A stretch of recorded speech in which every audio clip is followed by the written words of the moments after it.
নমস্কার বন্ধুরা, অর্ঘ্য ইউটিউব চ্যানেলের আরও একটি নতুন ভিডিওয় আপনাদের স্বাগত।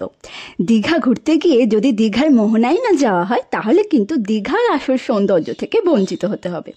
সূর্য উদয়ের ঠিক আগের মুহূর্তে মোহনায় এসে পৌঁছালে সূর্যোদয় স্বচক্ষে দেখে উপভোগ করতে পারবেন। তবে আমরা যে সময় পৌঁছাই অনেকটাই সকাল হয়ে গিয়েছিল। যাই হোক, এখানে এলে কিন্তু আপনারা সামুদ্রিক সৌন্দর্যের পাশাপাশি সামুদ্রিক মাছ ও শুটকি মাছও দেখতে পারবেন। আমরা যেতে না যেতেই দেখলাম দুটি ট্রলার ভেসে আসছে।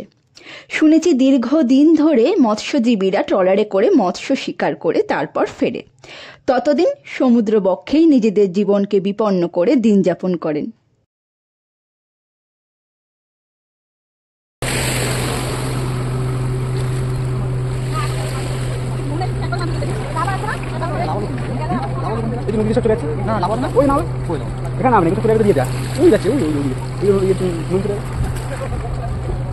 আমরা যেই দিন গিয়েছিলাম সেই দিন সমুদ্র প্রচণ্ড উত্তাল ছিল। গর্জন শুনলেই আপনারা বুঝতে পারবেন।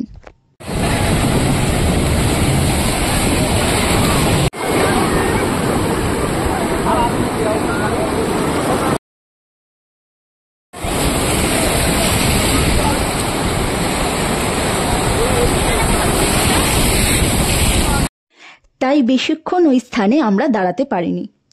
আমাদের মধ্যেই একজন শুটকি মাছ নিচ্ছিল, তো বিক্রেতা দাদা এত সুন্দর করে তাকে পেপারে মুড়ে দিলেন যে শুটকির কোনো ঘ্রাণই কারণ নাকে গিয়ে পৌঁছাবে না। বিভিন্ন ধরনের শুটকি মাছ এখানে আছে, তবে ইলিশ মাছের শুটকিগুলিতে এত পরিমাণে লবণ দেওয়া ছিল যা আমাদের সকলের নজর কেড়েছিল।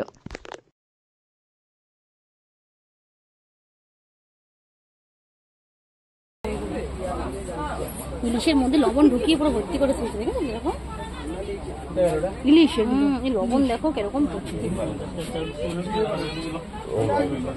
এরপর একটু যাব মাছ বাজারের দিকে, তবে তার আগে দেখি খাবার কিছু পাওয়া যায় কিনা।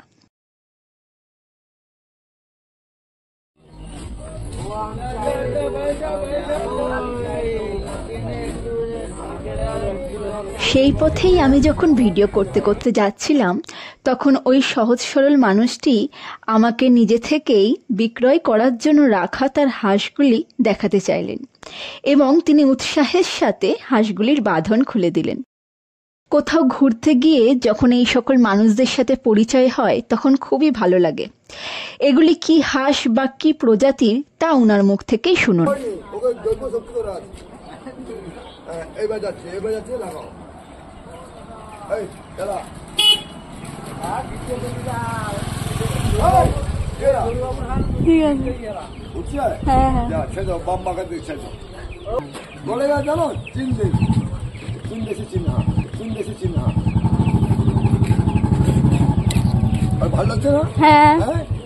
উনার মুখ থেকে শুনলাম এইগুলি চীনা প্রজাতির হাঁস।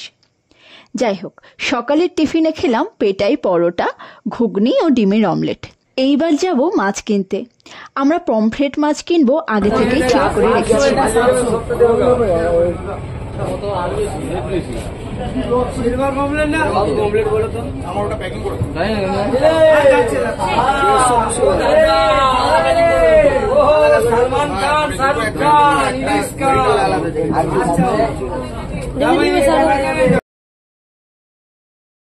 দরদাম করে 7 পিস পমফ্রেট মাছের দাম হয়েছিল 670 টাকা। আমরা নিজেদের পছন্দ অনুযায়ী ওনাদেরকে মাছগুলি বেছে দিচ্ছিলাম। এরপর মাছগুলিকে আমরা একটি নির্দিষ্ট হোটেলে রান্না করতে দেব এবং তারপর হোটেলে ঢুকে ফ্রেশ হয়ে যাব উদয়পুর।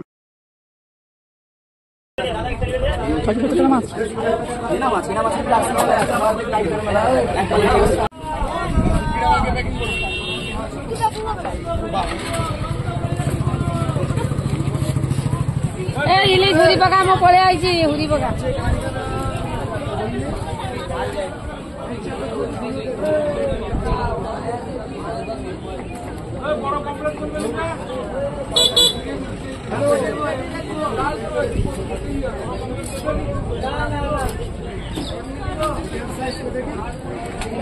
চাঁদি পড়ছে, ভালো সিলভার কমপ্লিটের দুটো জাত আছে, সিলভার একটা চাঁদি। আরেকটা তো দেখো কালো যে সেটা হালুয়া। তাকে বাউল বলে, কেউ হালুয়া বলে। 20 টাকার বিনিময়ে উনি আমাদের মাছগুলিকে সুন্দর করে কেটে দিলেন। এরপর মাছগুলিকে রান্না করতে দেব। ওনাদের সাথে আগে থেকেই কথা হয়েছিল। এরপর রুমে ঢুকে ফ্রেশ হয়ে বেরিয়ে পড়েছি উদয়পুরের উদ্দেশ্যে। দীঘার বিভিন্ন স্থানের মধ্যে এই উদয়পুরই হলো এমন একটা জায়গা যেখানে মানুষ স্বাধীন। এখানে সবাই যে যার মতন করে দীঘার আনন্দ উপভোগ করেন। ওই যে দেখতে পাচ্ছেন তাঁবু টাঙানো, তার নিচে চেয়ার টেবিল পাতা। সেখানে আপনারা বসে সমুদ্রের জলে পা ভিজিয়ে বিভিন্ন সামুদ্রিক মাছ ভাজা এবং আরও অন্যান্য পছন্দ মতো খাবার খেতে পারবেন। তবে হ্যাঁ, যেই দোকান থেকে আপনারা খাবার নেবেন তারাই আপনাকে চেয়ার টেবিল বসার জন্য দেবেন। এখানে বিভিন্ন প্রতারক মানুষদের থেকে সচেতন থাকবেন। যে কোনো অচেনা অজানা লোকের সাথে কথা বলার আগে বুঝে বলবেন। যারা উদয়পুর এসেছেন তারা অবশ্যই জানেন উদয়পুরের এই স্থানে বিভিন্ন খাবারের সঙ্গে সঙ্গে নেশা জাতীয় পানীয়ও এখানে বিক্রি করা হয়। তাই ফ্যামিলি নিয়ে এলে অবশ্যই বুঝে শুনে আসবেন। এছাড়াও এখানে স্পিড বোটিং, ঘোড়ায় চড়ার মতো বিনোদনও আছে। আপনারা আপনাদের পছন্দ মতো মাছ বেছে দিলেই ওনারা ফ্রাই করে দেবেন। আমরা এখানে আমুদি মাছ ফ্রাই করতে দিয়েছিলাম এবং তার সাথে সাথে কাঁকড়ার একটি ঝাল রেসিপি করতে দিয়েছিলাম। কাঁকড়ার প্লেট নিয়েছিল 200 টাকা করে। সবাই যখন মাছ বাছতে ব্যস্ত তখন আমার চোখ যায় অন্যদিকে। চলুন আপনাদেরকে একটি জিনিস দেখাই।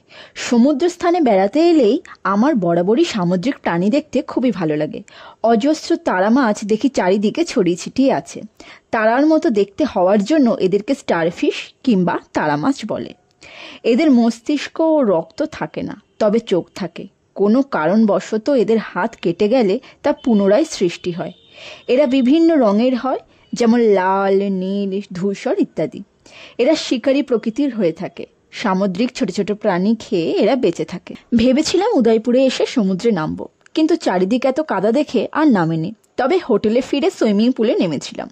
তার আগে যেই হোটেলে রান্না করতে দিয়েছিলাম সেই হোটেলে মধ্যাহ্ন ভোজন সেরে নেব। সেখানে তরকারির রংটা দেখেই ভক্তি হচ্ছিল না। আর পমফ্রেট মাছের অবস্থা কি করেছিল সে তো আপনারা দেখেই বুঝতে পারছেন। এটি নিউ দীঘার একটি হোটেল ছিল।